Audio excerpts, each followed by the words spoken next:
Bom dia a todos. Hoje é 16 de abril de 2024, agora são 8 horas e 38 minutos e nós damos início à sessão de julgamento da segunda Câmara Ordinária do Tribunal de Impostos e Taxas, hoje com a seguinte composição. Temos aqui a honra, a alegria de receber o Dr. Daniel Moretti, que está aqui substituindo a ausência do nosso presidente, Dr. Orivaldo Pérez. Seja muito bem-vindo, Dr. Daniel. É uma alegria, um prazer, uma satisfação tê-lo aqui conosco. Dr. Samuel de Oliveira Magro, nosso membro titular, doutora Daniela Gonçalves Nogueira também, muito bom dia, sejam todos bem-vindos. Pela representação fiscal, Dr. Tabir Pirajá de Macedo Filho, recebo aqui os nossos cumprimentos e também estendo os cumprimentos ao pessoal que nos dá suporte, Oswaldo, Hélio, Jailson, e também aqueles que eventualmente nos acompanhem, assim como faço em relação aos advogados aqui presentes. Senhores, em razão do pedido de sustentação oral feito pela doutora Dayana, não sei se a doutora Dayana nos escuta, pelo menos consta aqui que está logada, eu vou... bom dia, seja muito bem-vindo à nossa Câmara. Doutora, então nós passamos aqui a análise do processo AIN número 4148429, em que é autuado Indústria de Móveis Bartira Limitada, processo da relatoria da doutora Daniela Gonçalves Nogueira, é um recurso ordinário.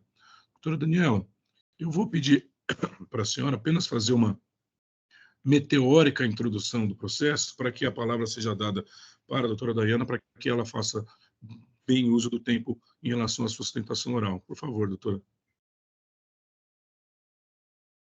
Bom dia a todos, obrigada, senhor presidente. Bom, o processo é um processo relativamente simples, de um assunto com o qual a Câmara já está familiarizada. Cuida o presidente de uma autuação contendo apenas uma acusação, tá? A infração relativa a crédito indevido do imposto, decorrente da escrituração de documentos fiscais emitidos por RV Comercial Importadora e Exportadora Limitada, fornecedora essa que foi considerada, teve a sua inscrição estadual cassada, diante da constatação de inexistência do estabelecimento. Constam dos autos procedimento administrativo de constatação de nulidade da inscrição estadual. O processo teve julgamento de recurso de defesa, né, julgamento monocrático, que manteve integralmente a acusação. Em seguida, houve a apresentação do recurso ordinário por parte do autuado, oportunidade na qual a autuada complementou os pagamentos, os documentos demonstrativos de pagamento, e assim, numa primeira distribuição para análise do recurso ordinário, a Câmara Julgadora anterior entendeu pela necessidade de conversão do julgamento em diligência para que fossem analisados esses novos documentos apresentados. Realizada essa diligência, o processo tramitou pela douta representação fiscal, houve oportunidade para o contribuinte se manifestar, e então ele retorna para julgamento nessa oportunidade. Acredito que é o quanto basta para relatório no momento. Perfeito. Pode abrir o processo para eu poder colocar as informações, doutora Arves, por favor? Ele já está aberto, sim. Está aberto? Tá, obrigada. Tá. Bom, então, assim colocado pela doutora Daniela, eu passo a palavra à doutora Dayana, que faça bem uso do seu tempo, de 15 minutos. Se precisar de um pouquinho mais, será acatado sem problema nenhum. Fique à vontade. Obrigada, senhor presidente. Bom dia a todos. Como bem disse a doutora Daniela, é um caso simples, bem corriqueiro ao tribunal, mas eu gostaria de ressaltar alguns pontos que eu acho importante para a análise. O primeiro deles é que essa declaração de nulidade, de cassação da inscrição estadual da RV, que é a fornecedora da Bartira, a Bartira, todos nós conhecemos, é uma empresa que fabrica móveis. Essa declaração, esse procedimento de declaração começou um ano depois de realizada todas as operações com a Bartira. Essas operações são do ano de 2018 e a declaração retroagiu ao final de 2017. Contudo, como eu acabei de dizer, o procedimento para análise da empresa RV como fornecedora, como empresa idônea e tudo mais, começou um ano depois. Ou seja, quando a Bartira realizou essas operações, a empresa funcionava, ela recebeu todos os produtos, tanto que a fiscalização constata isso, a entrada dos produtos na Bartira, da RV para a Bartira. Então, naquele momento da realização das operações, obviamente, a Bartira não teria como saber que a RV, um ano depois, seria investigada, digamos assim, seria analisada pelo Estado de São Paulo e teria sua inscrição estadual cassada, tida como uma empresa inidônea. E outro ponto que também é importante, como a doutora Daniela ressaltou, todos os comprovantes de pagamento da Bartira para a RV foram juntados aos autos. Ou seja, se comprova, se verifica que houve, de fato, a entrada das mercadorias da RV para a Bartira lá em 2018. Verifica-se que a Bartira efetuou os pagamentos para a RV lá em 2018 e que a RV só foi começar a ser analisada um ano depois, 2019.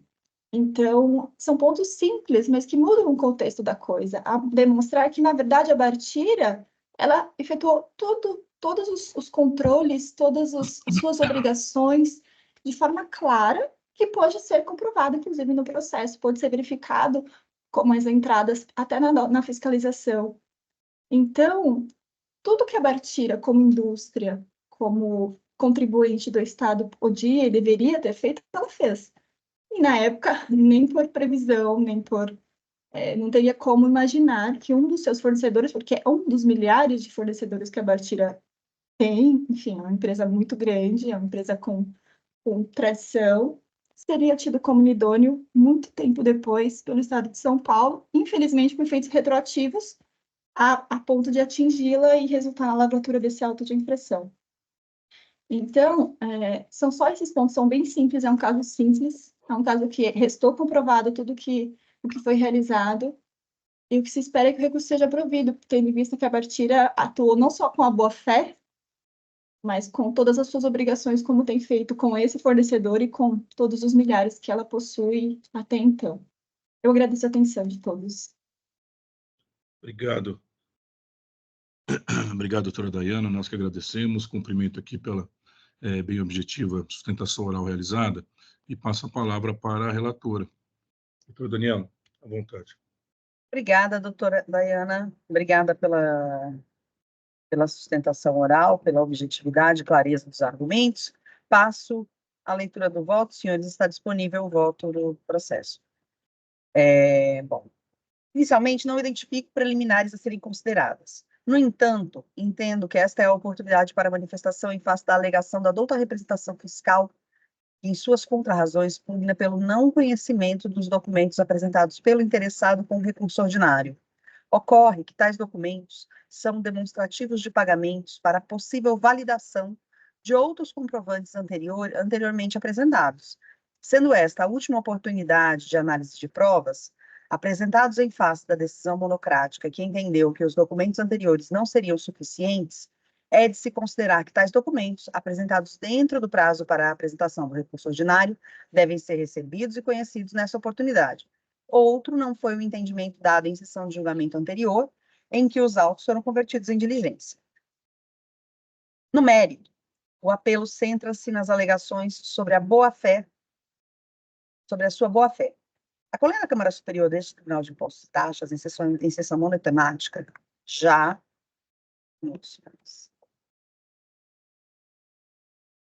decidiu que as provas contidas nos autos que versam sobre crédito indevido nos casos em que o fornecedor seja posteriormente considerado inidôneo, devem ser analisadas com o objetivo de identificar a materialidade da operação e a boa-fé do contribuinte, à luz do quanto decidido pelo Superior Tribunal de Justiça no RESP 1148-444, Minas Gerais, para que se avalie a possibilidade do direito ao crédito do ICMS pelo adquirente em operações cujo fornecedor tenha sido declarado inidôneo. No julgado em questão, em situações em que se alega boa-fé, a aplicação direta da responsabilidade tributária objetiva do artigo 136 do Código Tributário Nacional dá lugar à consideração das provas, pois somente estas são aptas a identificar se, apesar do adquirente ter tomado todas as cautelas dele exigíveis, teria sido surpreendido pela irregularidade da empresa emitente dos documentos fiscais. Neste caso, o adquirente de boa-fé não seria responsabilizado pela irregularidade constatada posteriormente pelo fisco. E aí eu transcrevo o trecho da decisão, que já é de conhecimento de todos, acredito que é uma decisão já muito citada nessa casa, e sigo o meu voto. Assim, para que se verifique a possibilidade de aplicação da teoria da boa-fé nas diversas infrações decorrentes de autuações relacionadas à inidoneidade dos parceiros comerciais das empresas fiscalizadas, é necessária a detida análise das provas, para que se verifique a materialidade das operações. Provas sobre as quais me debruço nesta oportunidade. Sobre a fornecedora. Segundo consta do relatório circunstanciado, juntado às folhas 1510 seguintes, ficou constatado que a fornecedora RV Comercial Importadora e Exportadora deixou de operar no endereço indicado no CADESP em dezembro de 2017. O fisco não logrou êxito em localizar quaisquer dos sócios ou o contador da empresa. Revisando os documentos fiscais, verifica-se que o fornecedor entregou regularmente sua escrituração fiscal e a entrega das GIAs, desde a data da abertura até novembro de 2017, quando passou a não mais apresentar as GIAs. Diante da situação fática, restou constatado o encerramento das atividades da empresa, resultando na suspensão preventiva da inscrição estadual, por não localização do estabelecimento. Do transporte das mercadorias. Conforme informado pela autuada, o transporte das mercadorias teria ocorrido por conta do remetente. Acontece que a grande maioria dos documentos fiscais não consta qualquer dado sobre o transporte das mercadorias. Para os poucos documentos onde constam dados de transporte, como, por exemplo, o documento fiscal número 7.924, de folhas 535, destacam-se discrepâncias, como a emissão do documento fiscal em julho de 2018 e o conhecimento de transporte correspondente apenas em agosto de 2018, um mês depois. Aí eu cito o número. Destaco que a ausência de informações sobre o transporte é o quanto basta para que o recebedor recuse o recebimento dos documentos fiscais, nos termos do RICMAS, artigo 184. E cito. Bom, das negociações comerciais. Ainda como parte da apuração preliminar, houve o pedido de apresentação de informações sobre as negociações com o fornecedor. Sobre o tema, a autuada apresentou telas de sistema próprio da autuada, que não se prestam a demonstrar que tenha ocorrido qualquer contato comercial com a suposta fornecedora. Para tanto, seriam esperados contratos, trocas de e-mail ou outra forma que pudesse demonstrar a troca de informações perante parceiros comerciais. Estamos tratando da emissão de documentos fiscais que totaliza aproximadamente R$ 2 milhões. Assim, algum contato entre os parceiros comerciais seria esperado. Entende a recorrente que o fisco, ao reconhecer a entrada das mercadorias em seu estabelecimento, estaria reconhecendo a materialidade das operações. Equivoca-se a recorrente. Reconhecer que houve entrada de mercadorias nada permite aferir sobre a origem das mesmas. O fisco reconhece que alguma mercadoria foi recebida pelo autuado. No entanto, para a constatação da materialidade das operações, é necessário o conhecimento da origem das mesmas. Daí a importância das informações relativas ao transporte e às negociações. Com relação aos comprovantes de pagamento, a princípio tendo a discordar do fiscal às folhas 11, que entende inadequado que um fornecedor situado em Barueri faça uso de agência bancária no município de São Paulo. Primeiro, por entender que atualmente é irrelevante a localização da agência bancária, posto que na data dos fatos, 2018, as operações bancárias já se encontravam um tanto informatizadas. Ademais, de Barueri a São Paulo é uma distância que muitas pessoas percorrem diariamente. Não há de ser este o motivo da inadequação dos comprovantes de pagamentos. Diferente é a constatação dos pagamentos realizados para o CNPJ 27 933 177/1000 ao contrário 05, que pertence à empresa diversa da fornecedora, diversa da emitente. Documentos. Sendo o CNPJ do emitente dos documentos fiscais o de número 13.359.395.779/, 1000, ao contrário, 33, que consta da autuação, bem como dos documentos fiscais acostados aos autos. O pagamento a terceiro, para que venha a ser aceito, requer o cumprimento de diversos requisitos. Em especial, a demonstração de cessão de créditos, situação sobre a qual não há qualquer informação aos autos. A situação se repete em diversas duplicatas. E aí eu cito uma lista de vários documentos aqui, onde eu localizei o CNPJ divergente nas duplicatas, como o favorecido com os pagamentos. É até interessante, porque aqui, né, este CNPJ não é de uma filial ou de uma matriz, ele é de uma empresa realmente terceira, que também não é uma factoring ou uma empresa de créditos, ele é de uma empresa comercial X. Para os pagamentos supostamente realizados para a fornecedora, resta ainda a questão da falta de correspondência de valores. A autuada junta em folhas de 2.392 a 2.398, planilha, onde aponta divergências entre os valores pagos, bem como aponta que a origem das divergências seriam descontos. No entanto, nas duplicatas não conta informação sobre a possibilidade de descontos, bem como uma vez que não há qualquer informação sobre tratativas comerciais, a planilha, embora pretenda fazer um demonstrativo dos pagamentos, não cumpre o objetivo pretendido. Quanto aos documentos juntados pelo interessado em seu recurso ordinário, assim se manifesta o fiscal em folhas 2.524. Os extratos apresentados pelo autuado apenas mostram a movimentação financeira da empresa. Aqui ele se refere à empresa autuada, tá? Não há nenhuma identificação dos pagamentos referentes a operações contidas no auto de infração. O próprio autuado, em seu recurso, afirma que não é possível identificar os pagamentos para o fornecedor RB comercial nos extratos bancários, pois os débitos contidos no extrato são referentes ao valor total debitado, sendo referente a mais de um fornecedor e mais de um pagamento. Diante das divergências apontadas, entendo que não houve comprovação dos pagamentos. Assim, temos que não foram apresentados quaisquer documentos relativos a negociações, pedidos de compra, bem como não restam cumpridos os requisitos da demonstração de transporte e pagamento das mercadorias, de tal modo que resta prejudicada a aplicação da súmula 509 do STJ. Sobre a alegação de que os documentos teriam sido emitidos regularmente com autorização do Estado de origem, destaque que é dever do contribuinte atentar-se ao disposto no artigo 28 do RICNS. O contribuinte, por seus prepostos, deve sempre que ajuizar a realização de operação ou prestação com outro contribuinte, obrigado a comprovar a sua regularidade perante o fisco, de acordo com o item 4, parágrafo 1º do artigo 59, e também exigir o mesmo procedimento da outra parte, quer esta figure como remetente da mercadoria ou prestador de serviço, quer como destinatário ou tomador. No que diz respeito à aplicação da multa sobre a base de cálculo acrescida de juros moratórios, seus cálculos seguiram o previsto na legislação pertinente.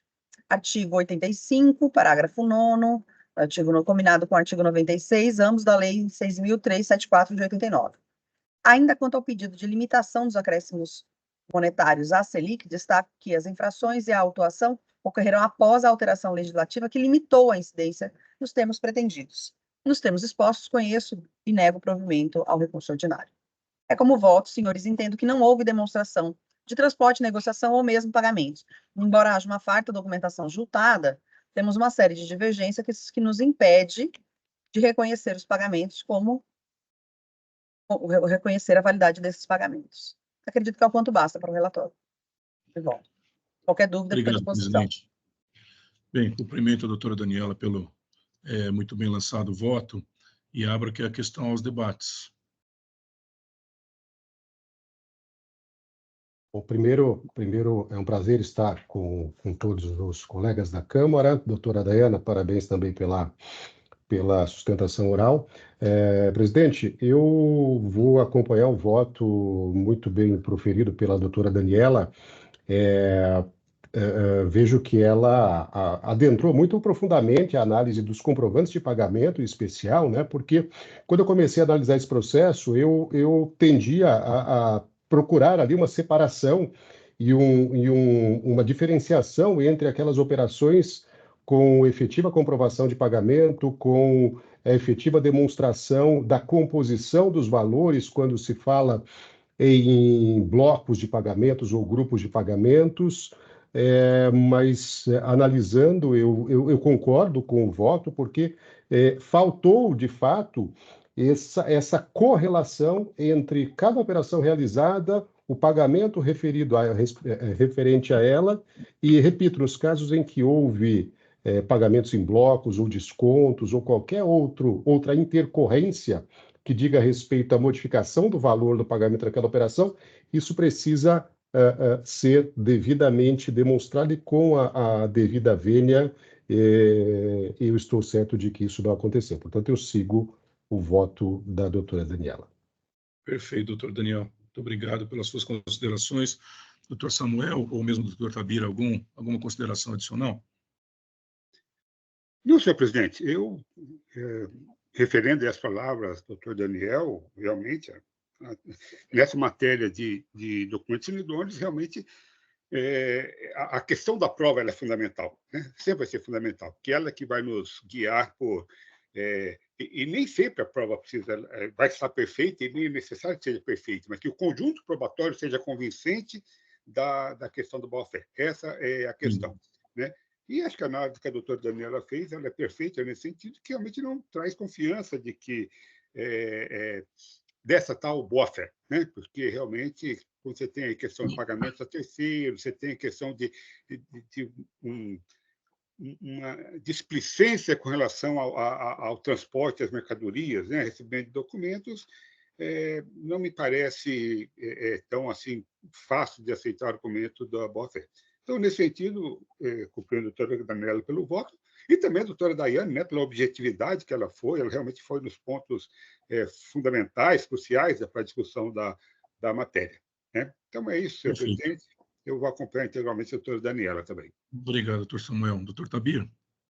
Obrigado, doutor Agnes, presidente. Cumprimentar a todos. Doutora Daiana, bem-vinda novamente, né? Não é a primeira que está na conosco. Parabéns pela sustentação, muito objetiva. Também creio que não tem nada mais a acrescentar. Doutor Samuel, doutor Daniel já bem colocaram na questão. Eu não tenho mais nada a acrescentar. Obrigado. Perfeito. Como últimas considerações, eu também entendo que esse caso, de início, ele já tende a ser um caso muito simples, né? Questões de creditamento indevido, ou de inidôneo, ou operações ali que você necessita comprovar boa-fé, elas seguem ali aquela cartilha descrita pela própria Câmara Superior, que se inspirou ali nos requisitos trazidos pelo próprio STJ, né? Então, esta é uma das matérias que está em absolutamente acordo entre as câmaras ordinárias, a Câmara Superior e o próprio Judiciário, né? E o que resta assentado é preciso comprovar essa boa-fé através da indicação do preenchimento daqueles requisitos escrevinhados ali pela própria Câmara Superior. Portanto, no caso em particular, eu também entendo que esses requisitos não foram preenchidos, razão pela qual eu também vou acompanhar o voto da doutora Daniela, mas também cumprimentando aqui a objetividade trazida em sede de sustentação oral pela doutora Daiana. Então, senhores, não havendo mais considerações, eu vou encerrar os debates. E eu passo, por favor, a verificação do quórum.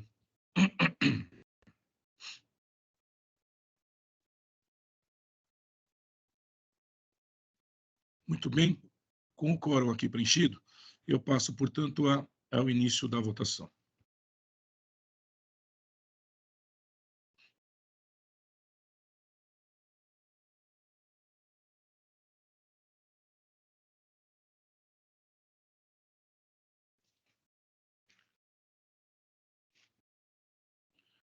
Muito bem, senhores. Então, formalmente, eu anuncio que, em relação ao julgamento do AIM 41.48.429, em que é autuado Indústria de Móveis Bartira Limitada, o processo foi conhecido e a ele foi negado o provimento em unanimidade. Então, doutora, eu agradeço a sua presença, peço que acompanhe aqui a publicação da decisão para, eventualmente, oferecimento de recurso cabível. Muito obrigada, senhor presidente. Tenha um bom dia e seja sempre bem-vindo aqui à nossa Câmara. Obrigada a todos. Um bom dia. Bom dia. Eu passo, portanto, a encerrar a votação.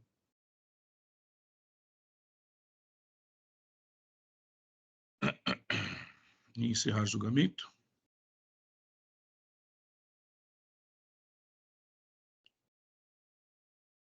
Muito bem. Agora não temos mais inscritos, então eu passo aqui pela ordem da pauta a análise do processo AIM 41.44.651, em que é autuado Platlog Importação, Logística e Distribuição Limitada, processo de relatoria do Dr. Samuel de Oliveira Magro. Dr. Samuel, conhecemos aqui a sua decisão. Se quiser apenas fazer um brevíssimo resumo do caso e talvez resumo da própria decisão, uma vez que não há inscritos, fique à vontade, por favor.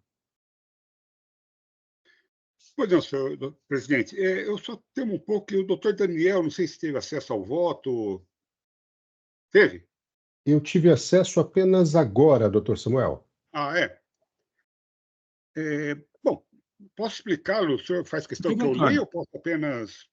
Não é necessária a leitura. Eu já tomei conhecimento do processo, mas se o senhor quiser apenas um resumo do voto, para mim está mais do que suficiente. Perfeito, obrigado. Então, a questão aqui, na verdade, é uma única acusação, separada em 2 itens por uma particularidade.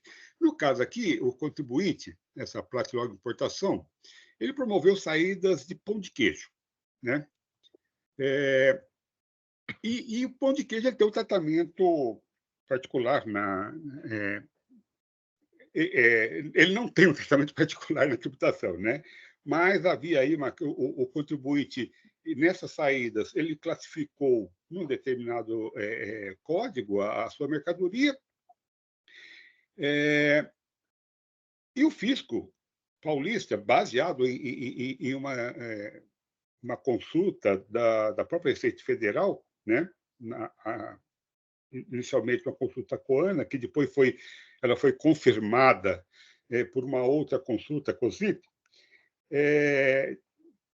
com relação à classificação fiscal do pão de queijo, né? Bom, diante do erro ali na classificação fiscal, o fisco autuou o contribuinte, né, colocando que esse produto, né, o pão de queijo, ele não se beneficiaria da redução de base de cálculo que estaria prevista para alimentos farináceos e misturas, tal, alguma coisa assim, né? Como está colocado aí no voto. Bem, essa questão, então, esse é o pano de fundo. Então, nenhuma das operações ela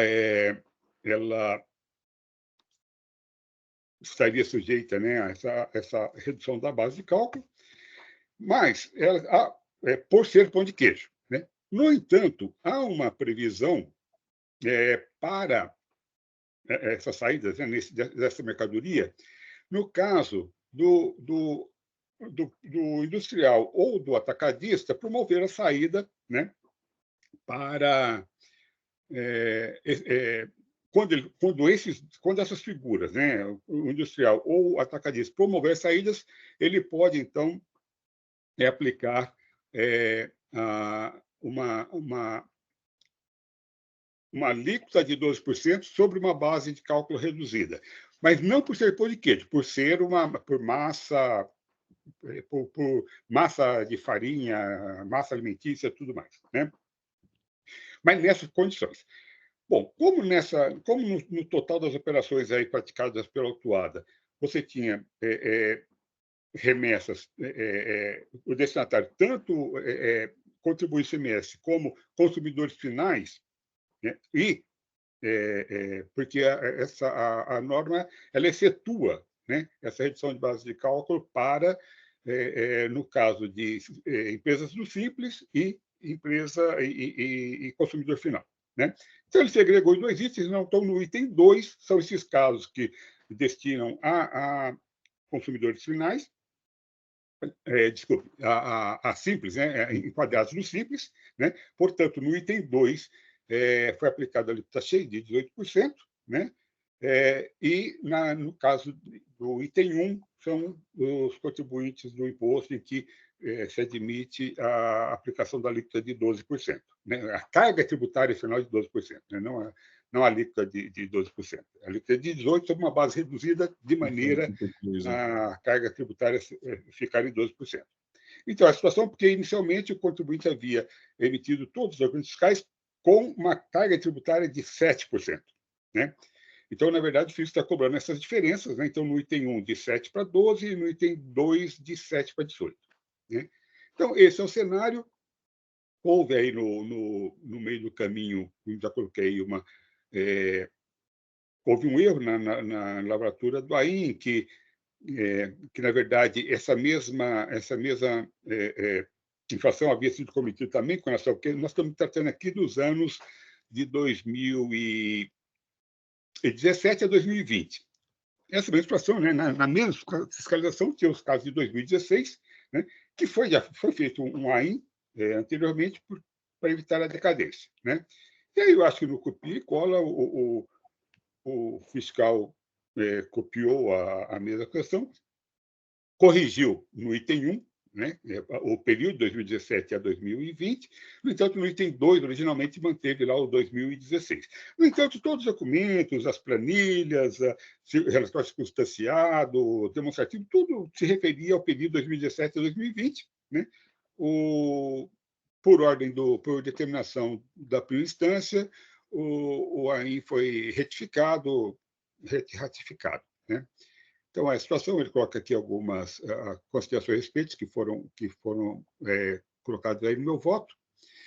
E eu acho que esse é o cenário. Né? Então, eu coloco aqui, né, ele coloca a questão que a consulta coana não teria mais, né, na data dos fatos, não poderia tratar a matéria, o que não faz nenhum sentido, porque a própria instrução normativa que coloca a corresponsabilidade no COSIP e fala, olha, continua valendo tudo que todas as consultas continuam valendo até que ela seja reformada. E essa daí, efetivamente, não foi reformada. Houve uma outra consulta COSIP posterior, né, inclusive, que só reafirmou, não, o código do pão de queijo é esse mesmo, é aquele que o fisco está falando. Então, não faz muito sentido essas questões.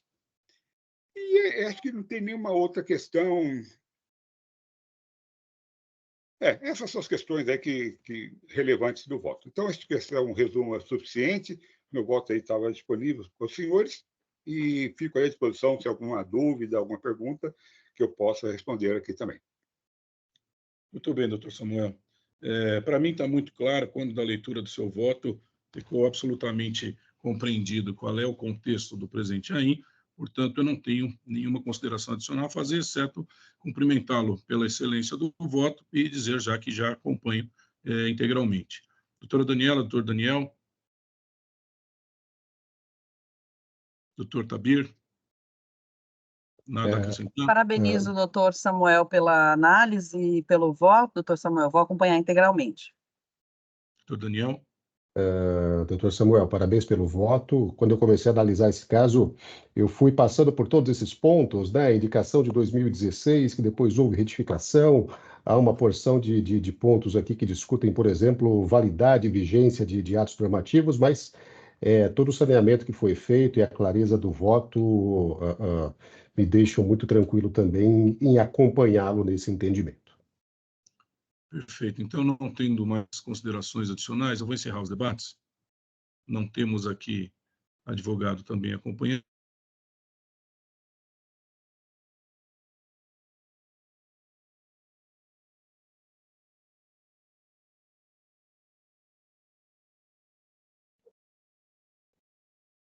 Vamos ver se ela deseja encerrar os debates. Sim.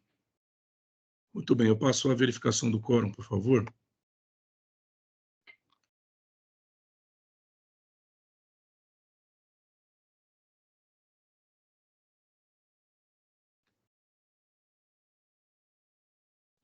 Eu passo ao início da votação.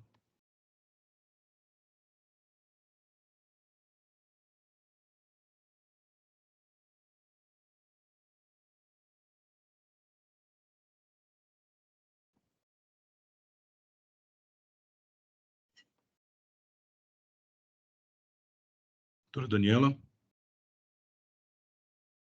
Já está aqui, obrigado. Eu encerro a votação. Muito bem, senhores. Então, formalmente aqui com relação à IN 41.44.651, em quem é autuado Plat Log, Importação, Logística e Distribuição Limitada, ao processo foi dado conhecimento e ao recurso ordinário conhecido integralmente com o julgamento de mérito, o seu não provimento à unanimidade. Portanto, eu encerro o julgamento e passo o nosso último processo da pauta. Pauta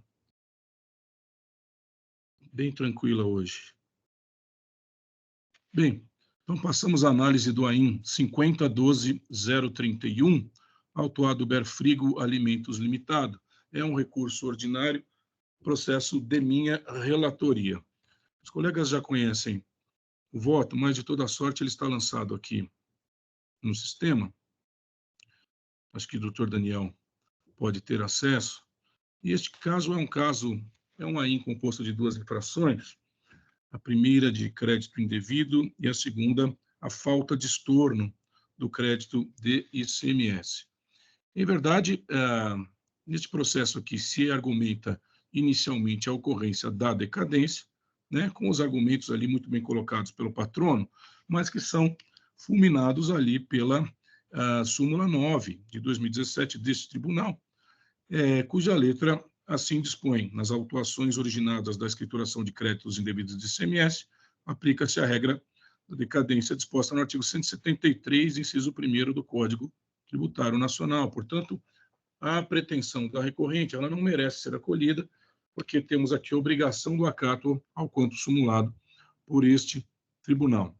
Então, os argumentos preliminares são afastados. O mérito, propriamente dito, como eu coloco aqui, a recorrente ela busca trazer argumentos acerca do trato por ela dado em relação aos chamados créditos outorgados, concluindo que o entendimento do agente fiscal de rendas, que foi acolhido e validado pela decisão, não se sustentaria.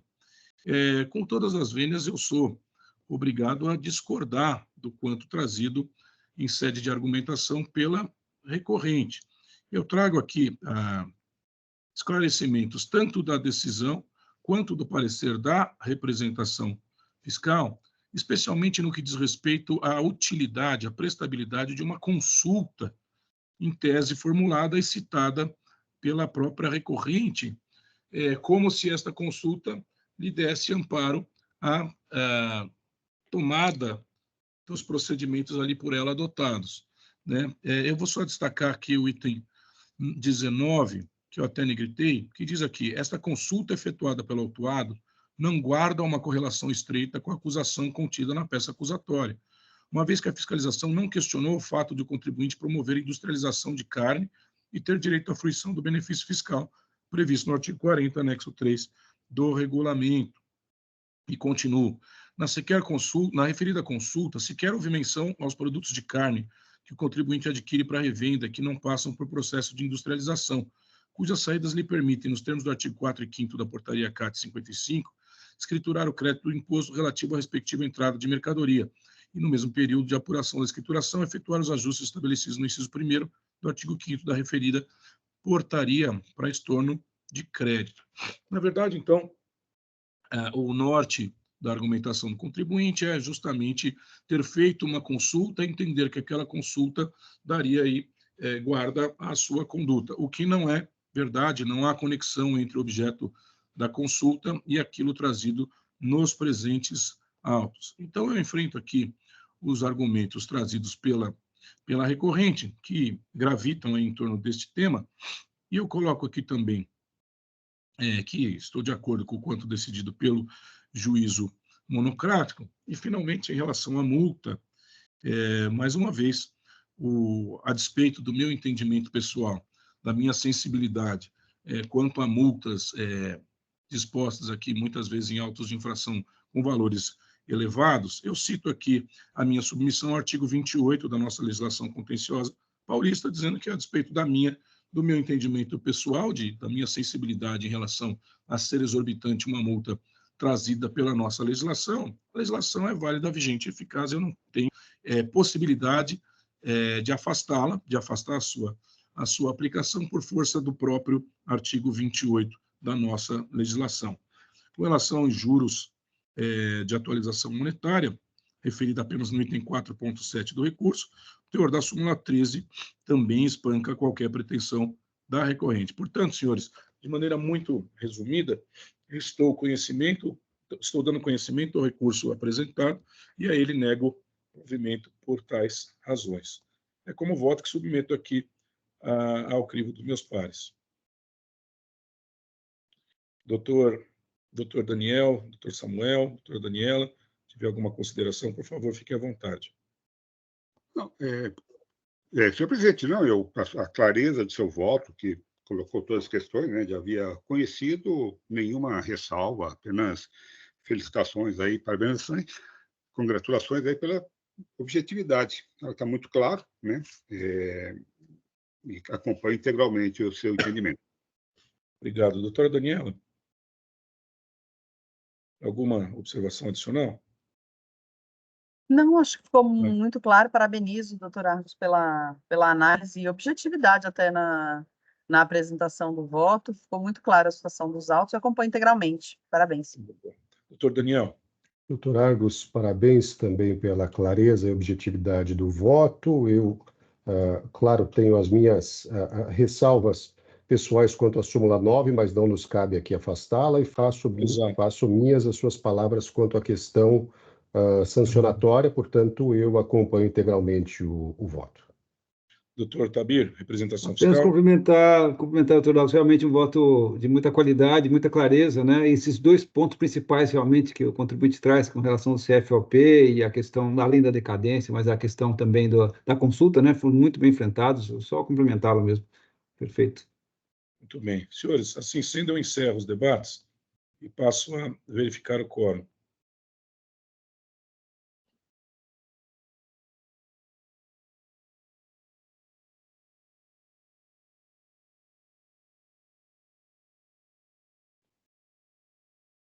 Verificação de quórum.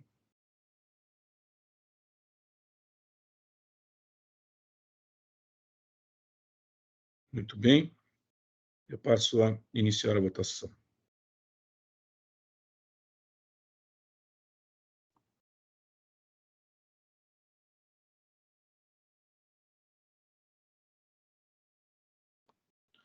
Bem, então, votação encerrada, eu anuncio que, em relação à IN 5012-031, em que é autuado Berfrigo Alimentos Limitada, processo, um recurso ordinário sob minha relatoria, este recurso foi conhecido integralmente e a ele negado provimento à unanimidade. Assim sendo, eu encerro a votação. Encerro o julgamento.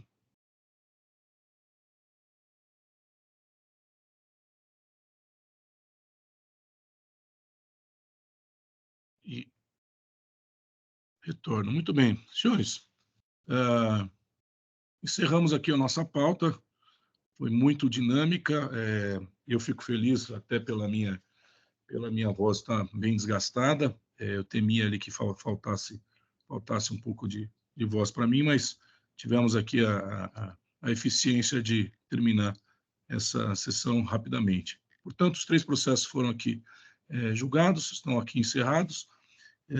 Se me permitirem, eu vou apenas encerrar a sessão de julgamento, mas antes exibir os juízes presentes, apenas para que não... Pronto, estão todos presentes. Encerrar a sessão de julgamento.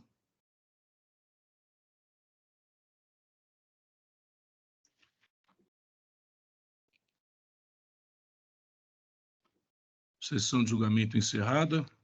Apenas dar uma olhadinha na ata, mas acredito que esteja tudo certo. E agradecer a presença de todos, especialmente do Dr. Daniel Moretti. Muito obrigado pela sua disponibilidade, por estar aqui nos apoiando, nos ajudando. Obrigado pelas suas considerações. Seja sempre muito bem-vindo aqui nesta segunda Câmara. Agradeço aqui a presença da doutora Daniela. Muito obrigado, doutor Samuel também, doutor Tabir. Deu um abraço a todos da representação fiscal. Agradeço aos que nos acompanham e também aos que nos dão suporte. E já peço aqui, Oswaldo, se possível, eu vou lhe pedir para que encerre a gravação. Então, eu formalmente encerro esta sessão de julgamento da segunda Câmara Ordinária do Tribunal de Impostos e Taxas, realizados agora no período da manhã do dia 16 de abril de 2024. Então, recebam aqui todos os nossos cumprimentos, que tenham aí uma boa semana, fiquem todos com Deus. Oswaldo, muito obrigado pelo seu apoio. Peço que encerre aqui